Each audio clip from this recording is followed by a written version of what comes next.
Canto 1. We had completed till verse 40. So just a small recap of the last 3-4 verses. It's the Kalipurusha has been instructed by Parikshit, Lord Parikshit, to go and stay in a place. First and foremost, he pardons him. Okay. And then he says you can go and stay in a place where there are 5 kinds of wrong actions happening. So Kalipurusha has been very clearly told you cannot enter a place where there is a lot of goodness around, Sattva Guna is there, but you can stay in a place where the worst things are happening. And what are the things? First is gambling. Where gambling happens, he can go and stay there. Second place is where drinking happens, which means all the places where people indulge in drinking and doing all the wrong things. Prostitution happens, okay, where there is animal slaughter, where there is a slaughtering of animals. And the last place which he says is the place where there is gold. Now any place where gold is there, it's a greed is there. So naturally those kinds of things happen, and that is why Kalipurusha has been told to go and stay in such kind of places. So Kalipurusha goes away. So we had completed till verse 40. So today we will start from verse 41 onwards. So we are doing Srimad Bhagavatam, Canto 1, chapter 17, verse 41. Therefore, whoever desires progressive well-being, especially the kings, religionists, public leaders, brahmanas, sannyasis, should never come in contact with the 4 above mentioned irreligious principles. So here, if you want to be on the path of sattva, if you want to be on the path of dharma, then your job is not to go to these kind of places. So first and foremost, you have to eliminate these places from your life. If you want to stay on the right path, the righteous path, you can't go to a place where gambling happens, right? Because, see, gambling, liquor, drinking and all that happens. What happens is the moment you go over there, the urge comes in a man, I want to drink, I want to gamble. Have you noticed how people gamble? They can't stop gambling. They gamble till they give up everything. That means they have become completely empty. Now there is a place, like in China there is, and in Singapore also. First and foremost, they do not allow the locals to come over there and do that. And anybody who comes to gamble, they are given limits, and that the government decides what limits are set. Because otherwise people will lose everything in gambling, isn't it? Gambling by itself is a very dangerous thing. So anybody who does gambling, they have to be restricted. A certain amount of restrictions is put. But when you are on the path of religiosity, or when you are on the path of becoming a spiritual person, you are not allowed to go to such places. Places where prostitution happens, places where gambling happens, places where drinking happens, and lastly where animals are slaughtered. The last but not the least, where gold is sold or gold is traded, you are not supposed to be there. So who are they? The king. First is the king is not allowed. Second one is the person who follows the path of religion. Second one is the public leaders. I want you to think of this. Today's day and age, the king also is doing actions which are not at all required. The public leaders are the worst of the kind. They go to this kind of places more often. Whether it's a prostitution den, whether it's a gambling den, you will find these are the same people who go over there. Which is not a done thing, because then the Kali Purusha would be literally pouncing on them, isn't it? Then Brahmanas, sannyasis, they should never come in contact also with these kind of people. So suppose you know someone who is a great drunkard, there is no need for you to even interact with him or connect with this person. Don't come in contact with such kind of a person. Yeah, naturally those who are working in organizations, naturally they have to do whining and dining, right? Do you have the willpower not to do that? So you may go and maybe visit Las Vegas or all these kind of places, including Goa. Goa is a gambling place. You know that. Every second place is a liquor bar, a liquor stall. I stayed in Goa for many years, so I know what I'm talking about. And prostitution is like nobody's business. Everywhere it's the same thing happening. Now when this is a happening thing, and people are encouraging it because they say we want tourists. Now what are tourists basically looking at? First is drinking only, isn't it? They are only looking for what drinks are available. So drinks are cheaper over there. So you will find that people from nearby states also pour inside this place. You know why Pondicherry people go to Pondicherry from the Tamil Nadu state, they cross over and they go to Pondicherry bars, buy cheap liquor from there and come. Why do people from Gujarat come to Maharashtra? Gujarat is a dry state. You are not supposed to take liquor over there. But why will they cross over? Go and stand at the borders of Gujarat and Maharashtra every night. You will find people are pouring in from Gujarat. And this is like a very common thing. This is where Kali Purusha stays. So we have to avoid such kind of places. Alright. So during the time of King Parikshit, he laid down instructions to all these people who want to become spiritually perfect, not to indulge in these kind of activities and not to have even friends and relatives in such kind of places. Right? Now, the next verse 42, what does it say? Thereafter, the king re-established the lost legs of personality of religion, that is the bull, that is dharma, and by encouraging activities, he sufficiently improved the conditions on the earth. So here, King Parikshit ensures that the bull, dharma, is able to stand on the legs. Basically, what he is trying to say over here is he was able to give those kind of treatment to the people around, and he became a very benevolent king. He ruled the kingdom perfectly. See, today's day and age, there is the King of England. He is knighting people and he is calling people who are the biggest, crooks in the world. I don't understand why it is being done. Same thing, the people who are responsible for Bin Laden's, problem are being taken and given them honor in another country. How does that work? Naturally, it is called adharma.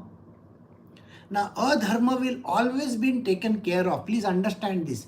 Whether King Parikshit is there or not, Sri Krishna's law is going to become the strongest. Please understand this. Because this is the last yuga and Kali Purusha is already restrained in some places. Okay? And another thing is the advent of the last form of Vishnu has to come. But meanwhile, there is an entire gap in between where Sri Krishna himself keeps on coming as Krishna Kali. And he is naturally going to take care of all these things. Now this is what we understand. The most fortunate Emperor Maharaj Parikshit, who was entrusted with the kingdom of Hastinapur by Maharaj Yudhishthir, when he desired to retire to the forest, is now ruling the world with great success due to being glorified by the deeds of the king of the Kuru dynasty. So here you will find that Parikshit is ruling over this kingdom okay, which I'm sure you know who Parikshit is, okay. So Parikshit is ruling over the kingdom and he is taking care of it in a very proper manner. This happened when Yudhishthir had to go and take the last step in his life, which is basically sannyas ashram. So he and all his brothers, they leave for the Himalayas. Okay, this is when Parikshit takes over charge, and then he is glorified by everybody over there. His deeds which he performs are very, very of high standards. Last verse, that is verse 45, Maharaj Parikshit, the son of Abhimanyu, who is so experienced that by the dint of his expert administration and patronage, it has been possible for you to perform a sacrifice such as this. So it is mentioned that the last sacrifice that was being performed, do you remember where we all started this book? At a point where Parikshit has been bitten by the black bird, right? The snake bird. Now he has been given a few days to live. Sukadeva was passing from there when they were performing the yagya, and Sukadeva has come over there and is telling him stories about the Bhagavatam. Sukadeva has learnt it from his father. So this is where we have come to the end of verse 45 from chapter 17. So now today we are going to begin a new chapter. So we are doing Srimad Bhagavatam, Canto 1, chapter 18. The chapter title is Maharaj Parikshit is cursed by a Brahman boy. We are going back to the story where he gets cursed and why this black bird comes into the picture. So verse 1 says, Sutta Goswami said, due to the mercy of Sri Krishna, who acts wonderfully, Maharaj Parikshit, though struck by the weapon of the son of Drona in his mother's womb, could not be burned. So we go back to the Mahabharata. The stage is where Ashwatthama, okay, he has killed those 5 children, if you remember. You remember that story? And then, naturally, everybody is of the opinion that the future generation should not come up. The idea is to destroy the entire genealogy of the Pandavas. So Uttara's womb was hurt. They released the weapon, the Brahmastra, which is supposed to destroy the child which is in the womb. And that child is King Parikshit. But by Sri Krishna's grace, the child is saved. This brings us to a very, very crucial question.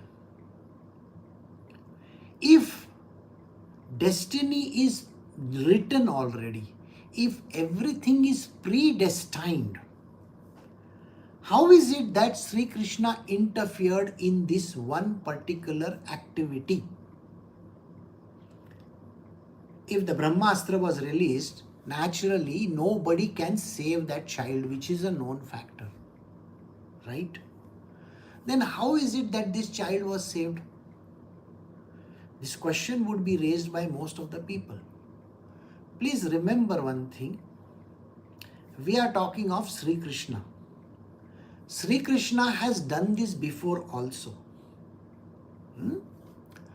And this kind of grace is only given by Krishna. No other person in this world is allowed to change the destiny of another person. Destiny can never be altered for any other person. Please understand this. If there is a destiny written for any individual, it is anyway going to happen. The sages and the saints and the deities which are there in this world, they can only cushion that action. When I say cushion that action means what? They can ensure that harm doesn't come. Alright? Let us say, for example, where Mirabai was concerned. Now Mirabai, when she was given the poison, naturally she was supposed to die because it was a very deadly poison.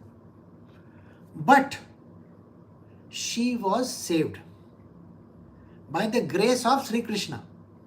Got it? Let us go to another story where Prahlad Maharaj, he is being pushed down the mountain, he is given poison liquids and he is tried to burn, they tried to burn him and do so many wrong things. But by the grace of Sri Krishna, he is saved every time. Now, when Sri Krishna is concerned, what happens is very unique. You will find that even Holika, there is a lady called Holika who was supposed to have been given a vardhan that nothing will burn her. Now when she sits with Prahlad Maharaj in her lap, she gets burned, but Prahlad is saved. This activity of altering the future can only be done by Sri Krishna himself. No other person has the right to alter anything in life. They can cushion it. Cushion means a certain amount of impact will not happen on that person. Alright? So please understand this very clearly. So, Maharaj Parikshit was saved by Sri Krishna himself. Furthermore, verse 2. Maharaj Parikshit was always consciously surrendered to Sri Krishna, and therefore he was neither afraid nor overwhelmed by fear due to snake bird which was to bite him because of the fury of the Brahmana boy. Later on in life also, when Parikshit becomes the king, the emperor, and he is ruling the kingdom, he has to go to the jungle when he is doing that, hunting. At that moment in time, if you recollect, the story is that he puts the snake round the neck of the sage. And when the son of the sage comes over there, what does he do? He curses the person who did this, which means King Parikshit has been cursed. But yet, when that happens, there is an upashap given that he can reach the state of enlightenment in the few days that he is there, by the grace of listening to Srimad Bhagavatam. This is the entire scripture that got told to him by Sukdev. Now, I know many of you may want to understand how this came about. I'm sure. This is something which now I am just taking a small, extra time so that you can understand how this came about. Please understand this. These stories of the Srimad Bhagavatam are starting from the first avatar of his, not something else. See, we are talking right from the first avatar. The first avatar, second avatar, third avatar, right till the last one. It's all there in the Srimad Bhagavatam. Now, after the segregation of the Vedas, I don't know how many of you know that the Vedas were a compendium of huge amount of laws and the framework for this whole world, right? It's a part of our Sanatan Dharma. Now, all these, the Vedas by that themselves were more than 400,000 verses. They had to be broken down into small bits so that the normal human being can understand them. Then further they were chopped into bits so that everybody in this world can understand.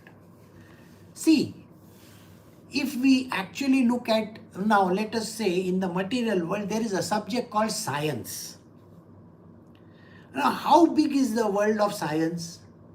Very, very massive, isn't it? It's the same as the world of mathematics.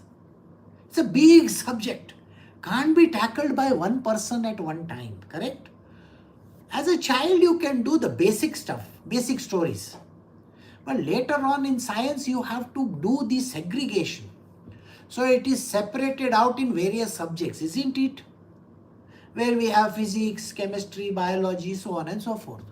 Now further when you go ahead, chemistry also will get segregated, physics also will get segregated, then even these other subjects, they will also split up into multiple branches.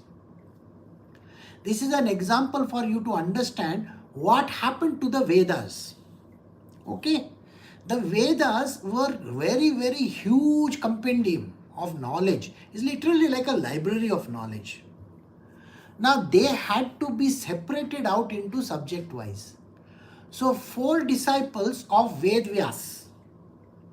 Remember, all this thing has been written by Ved Vyas. So Ved Vyas distributes these 4 different parts to 4 different disciples of his. Some of them have their own disciples. So the disciples have their own disciples. Then it is further split up into various subject matters. Then the subject matters are split up still further. So today if you actually look at the entire Vedas superstructure, it is very, very massive. In ancient times, since everything was to be by-hearted by people, okay, all these great sages, to retain this thing inside is not easy. The memory banks are not that great, correct? But even that little portion, which is itself more than 100,000 or 500,000 verses by subsections, they themselves cannot be written. Look at Ayurveda for that matter. See the term Ayurveda. You understand? Ayurveda. Now look at it. Dhanur Veda. That is, Dhanur Veda is the art of war basically, right? So all these are also Vedas only. These are subsections of the Vedas. So Vyasdev did this segregation. His name was Vaishampayan. Krishna Vaishampayan was his name. His name was Krsna. Okay, he is Krishna's avatar himself. Others can't do this segregation. So Krishna himself was born as Krishna Vaishampayan. Okay. Now he in turn was called Ved Vyas. Separation of all the scriptures. They were separated out. After this was over, if you remember the first chapter of this scripture, he was sitting in dejection because he did not know what to do. So at that point in time, Narada comes over there and tells him, you have to write the stories of the different avatars of Sri Krishna. Then he becomes very happy and he says, yes, I will write it. And the one who is assisting him in writing is Ganesha himself, Ganapati. Now when Ganapati is assisting him as a person who is writing it down, Ganapati's thing is, I am going to, the moment you stop giving dictation to me, I will stop and then I will disappear. So you can't stop in the middle. Now Ganesha says, when I am writing, I will also learn. So he has to learn the deeper meaning of the scripture. Now you will say, why is it that this book has a deeper meaning? You got what I'm saying? Why should this book have deeper meaning? Right? The Srimad Bhagavatam is nothing but stories of God. Why should it have deeper meaning? Well, it is just not stories, It is a spiritual scripture. It has got a lot of hidden meaning inside. Whenever you come to a point where when the story is proceeding, after that there is a point where you find it slightly difficult to understand. Because now spiritual section has come in over there. So that is a time Ganesha was foxed.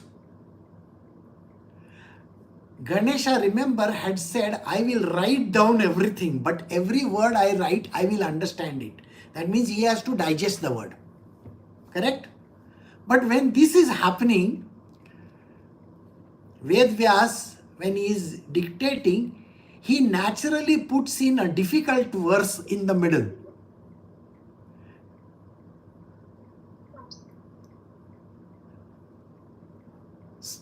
So when he puts a difficult verse in the middle, Ganesha has to wait. Ganesha has to think. Now what does he mean by this verse? That is a time when Ved Vyas takes rest. So it's a very peculiar thing that happens. So this is how he plays around. And the whole Ved Vyas dictates the Srimad Bhagavatam, and it is written down by Ganesha himself. So this is how the whole thing works. Okay. And remember, he has written it with his own tooth. The pen which he uses for writing is his own tooth. His tooth has been knocked off by his own brother, you remember, Parshuram. So he has gone and thrown the axe at him, and one of his tooth has gone knocked off. So if you ever see Ganesha, one of his tooth will be half. That he polishes and makes it into, you know who he is, no? Half elephant head, no? So that is a tusk. So he converts the tusk into a quill and writes with that. So basically that is the story. So coming back to our story over here, these scriptures were written thousands and thousands of years later. But who was writing it? Somebody who could split up the verses of the Vedas. That means he alone had the knowledge of the Vedas. Is it understood? So his memory is of all the yugas. Krishna, as Krishna Dvaipayana, has the memory of all these yugas. And when he has this memory of all these yugas, naturally it is from the beginning of time. I hope you get the point. Since it is from the beginning of the time, he is writing that which is correctly said. And that is why these scriptures are supposed to be considered as the gospel truth. Alright? I hope you got the point. Now, Ved Vyas, when he finishes writing, Sukdev is his son. So he has already transferred the knowledge to his son. His son is very well known in this world because he is a complete avadhuta. He just roams around the world like that only. By the way, he is also one of the eternal souls. Okay? So he doesn't go away. So that is how it works. So now let us come back to our story back again. So, furthermore, verse 3, after leaving all his associates, the king surrendered himself as a disciple of the son of Vyasdev, and thus he was able to understand the actual position of the personality of Sri Krishna. That is, he knows everything about Sri Krishna in this manner. I just now gave you the entire gist of it. This was so, verse 4, because those who have dedicated their lives to the transcendental topics of Sri Krishna, of whom the Vedic hymns are sung, and who are constantly engaged in remembering the lotus feet of Sri Krishna, do not run the risk of having misconceptions even at the last moment of their lives. So here in this verse, Ved Vyas is very clearly telling us, those who are dedicated and devoted to Sri Krishna, they will remember all these things. The rest of the people who are not devotees of Krishna may not even remember anything. So the idea that all these scriptures do have very deep spiritual meaning has to be understood by you in the first place. Let us look at one historical data which is available in the last 100 years. You know about Ramanujam. Ramanujam was one of the world's greatest mathematician in the last century. When Ramanujam, who was a very, very poor boy sitting in one place, he was able to compile such a huge mathematical equations and data, and that was recognized by the world over as he is one of the greatest mathematicians of all times. When he was asked this question, how is it that he knows? So he very clearly says that it is not that I have the knowledge, but Ma Saraswati herself has passed on this knowledge to me. So kindly be, generous to this aspect that the great people in this world are only acting as a knowledge information gateway. They just bring the knowledge to the mankind. Alright? This body over here in front of you doesn't have any knowledge. Material worldly knowledge was there, no doubt about it, but spiritual knowledge was zero. No knowledge whatsoever about any god, goddesses, scriptures, you name it, nothing, absolutely no knowledge. And then when the knowledge started pouring out and started doing satsangs and giving knowledge to people, it is just like a tap has been put on, and this voice or this mouth is used for the purpose of delivering that information to people. So think on those lines, that the connection between this and the divine knowledge just opened up. And this is how it works. So most of the scriptures which are very, very holy, they have been written like this only. So we have to give that credit to the Divine Lord Himself, Sri Krishna Himself, who is giving us this knowledge by using this vehicle of Krishna Dvapayan, over here, Dvapayan, Sukadev, or here, me. So when we are talking about these things, all this knowledge is coming from Krishna Himself directly. There is nothing in between.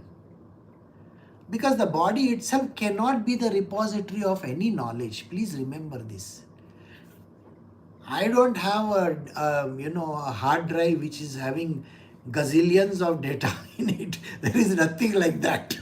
It is all coming like an internet, all the information flow. So, how does that work?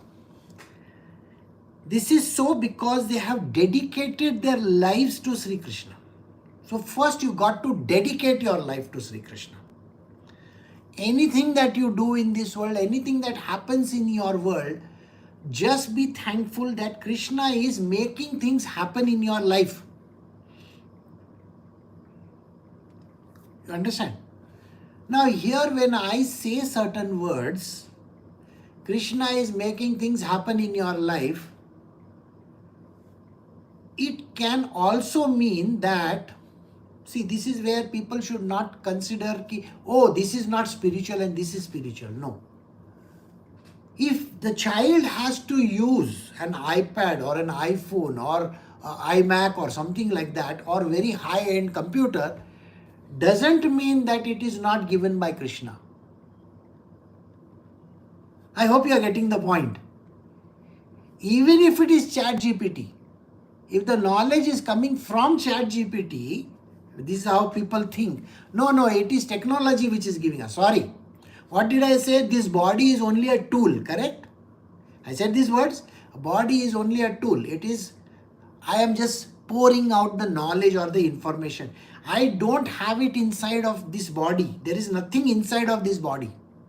In a similar manner, even if it is ChatGPT, or even if somebody is going to the moon or the Mars or Saturn or Jupiter or whatever, that is happening under the aegis of Sri Krishna only. So kindly do not say that that has nothing to do with God. Even if there is a war happening, even if there is a peace happening, if God is everywhere, isn't He responsible for things happening? You may say all the bad things are happening. Well, Kali Yuga is there, Kali Purusha is there. You have been very clearly told, restricted not to go in that direction. Is that clear? If people are going in that direction, naturally things are going to go wrong. That also happens by the will of God. But you have been given a choice. You have to exercise the choice of being good. That is what is being mentioned over here. So who are these people? These are the people who are constantly engaged in remembering the lotus feet of Sri Krishna, and do not have the misconception of even in the last moment of their lives. So when you are devoted to Sri Krishna alone, and when you know Sri Krishna is the ultimate, this is already understood. Your faith is absolutely unshakable. So even if for a moment you go away from Krishna, little moment in time, maybe for a few years, maybe for a few months, maybe for a few days, you get dejected and you feel, oh, Krishna is not there in my life. When this happens, it happens literally to every person. Please remember this. It does not matter, because Krishna is always going to be in your life, in that person's life. If they are dedicated and devoted to Him in His feet, they are always at His feet. Because even in the last moment of their life, Sri Krishna will handle it. Okay? He will ensure that things do not go wrong for that person. As long as the great powerful son of Abhimanyu remains the emperor of this world, there is no chance that Kali will flourish. The very day, the moment of Sri Krishna left the earth, the personality of Kali, that is Kali Purusha, who promotes all kind of irreligious activities, came in this world. So we are just going back to give you an understanding. Kali Purusha came into existence the day Sri Krishna left his mortal coil. He passed away. That day, the Kali Yuga started. This is written in the Srimad Bhagavatam. Okay? So we have to accept it as gospel truth. What happened? When Kali Purusha came into existence on the last day, when Krishna passed away from this planet Earth. But in the previous verse it is written that till King Parikshit is there, he will be reigned and kept under control. Kali Purusha will be reigned and kept under control. The moment Kali Purusha is given the freedom, he is going to go in places where he is not even supposed to go. But he is restricted till Parikshit is there. So, Maharaj Parikshit was a realist, like the bee who only accepts the essence of the flower. He knew perfectly well that in the age of Kali, auspicious things produce good effects immediately, whereas inauspicious acts may be actually performed to render effects. So he was never envious of Kali Purusha. Now this is a very difficult verse. Let me explain to you. Parikshit Maharaj was a very refined spiritualist. Remember, his birth was due to the grace of Sri Krishna. We have already discussed it in the previous verse. He had the blessing of Sri Krishna. When Krishna was alive,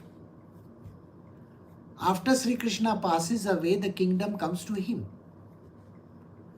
And because of his spiritual greatness, he is able to meet Sukadev. Sukadev is able to give him the entire Srimad Bhagavatam. Right? The story of the Lord.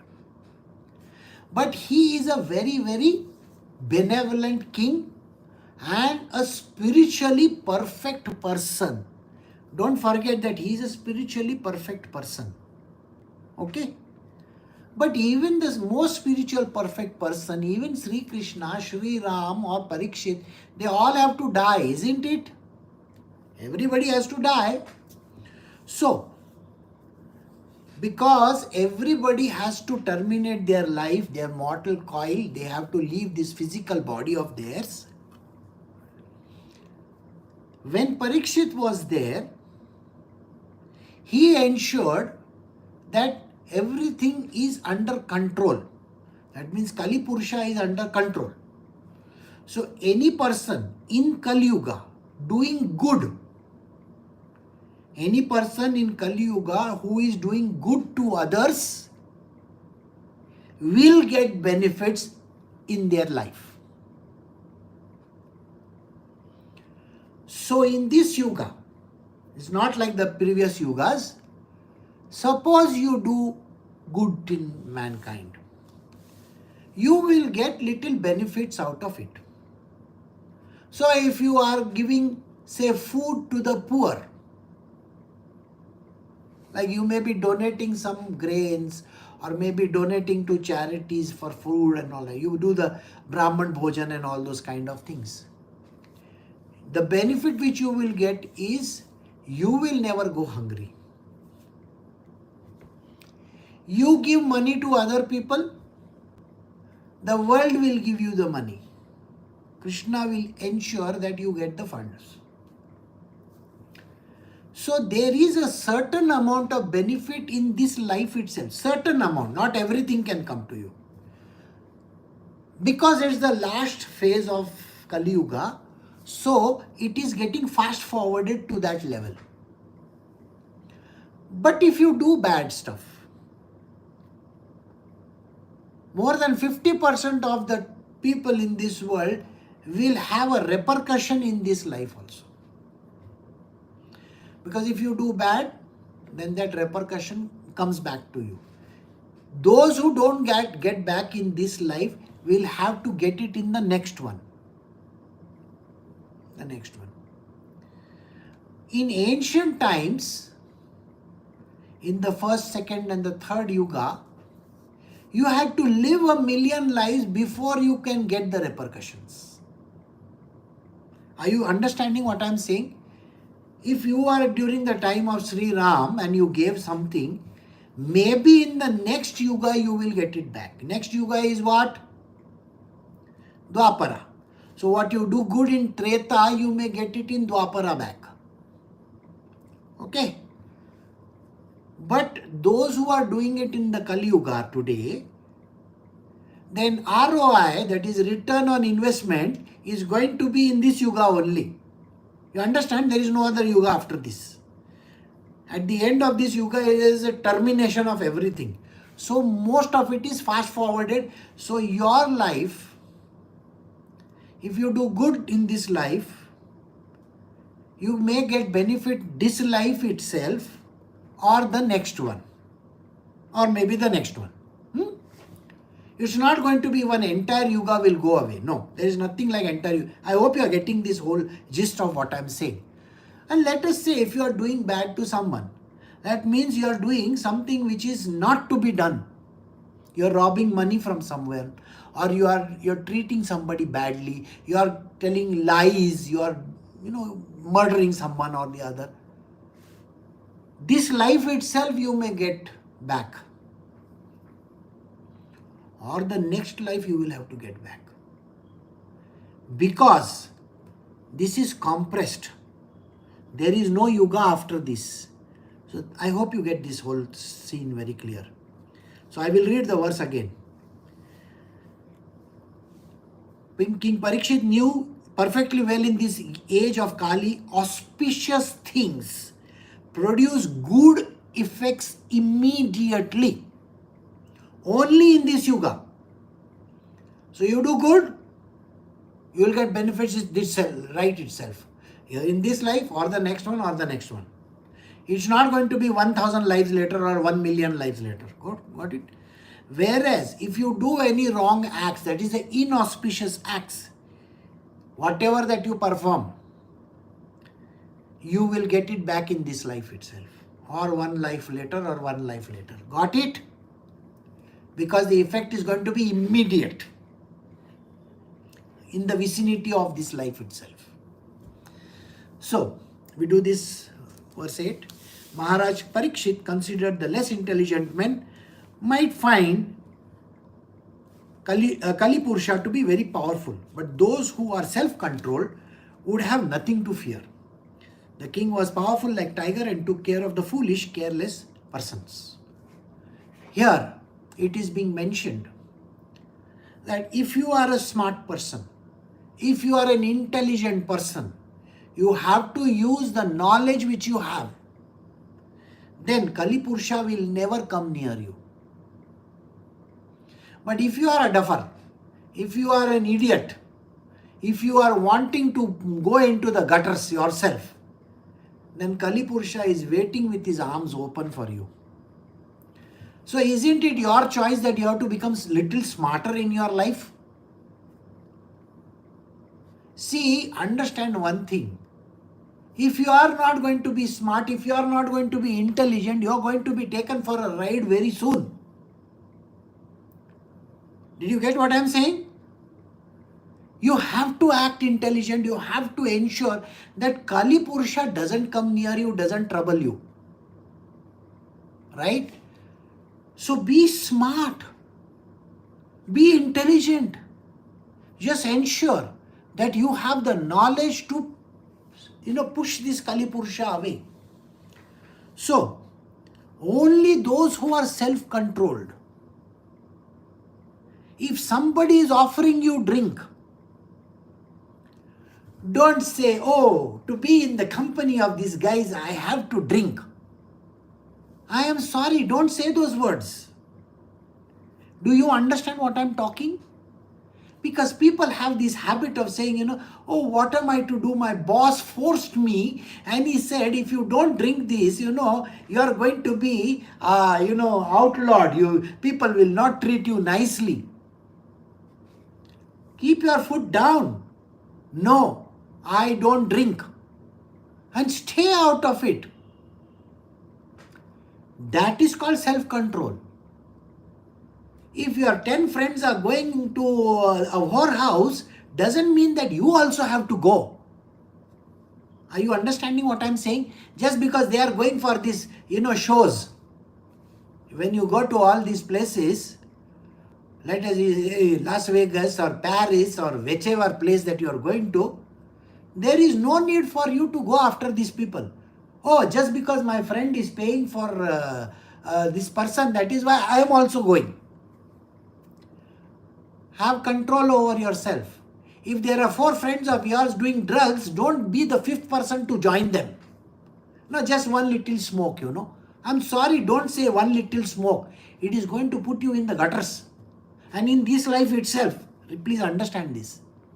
So what he says is, the less intelligent men, the less intelligent idiots will fall for it.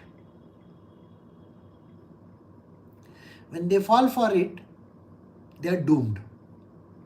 So can you have self-control?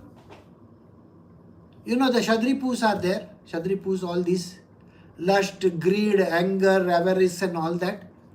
Can you stay away from all this also? It is in your hands to control your lust, isn't it? It is in your hands to control your anger. Can you control it? It is called self-control. Otherwise, Kali Purusha is waiting for you. Hi, come. I am there for you. Please enjoy my stay. I have a 5-star hotel, 7-star hotel I got. You get all booze and everything over here. Please come and enjoy. So understand this. Don't do that. So, during the time of King Parikshit, he ensured that nobody fell into this trap. And today, you have the choice to exercise self-control and be intelligent. Don't fall for nonsense. There are con men dime a dozen. You know, in the last 1 year, how many people might have given you a call on your phone and told you to give them password and this and that. Don't do that. Don't fall for all this. Don't be an idiot. Be a smart person. Just because somebody is trying to, sell you some property and some nonsense, to make a fast buck. There is nothing like fast buck in this world, please. Nobody is going to, please don't run after fast buck. Do it slowly and steadily. Take the name of Krishna. Ensure that everything works in a slow and a steady manner. Gambling is when you get fast buck. And fast buck goes out also fast. So please be very careful. If money comes fast, it goes out fast also. If fame comes fast, fame goes out also fast. Have you not seen people who became super famous in all these, whether it's film actors or YouTube stars and politicians and all? Where are they today? Nowhere in the picture. Got it? These people disappear from the scene. And that is how you have to become intelligent. Be intelligent and be smart. Don't be an idiot. And have self-control. Don't indulge in wrong things. And when you see red in front of your eyes, don't fall for it. Okay? And that is what you have to be careful with. King Parikshit was very, very careful in this aspect. So we have come to the end of verse 8. We will stop over here for today.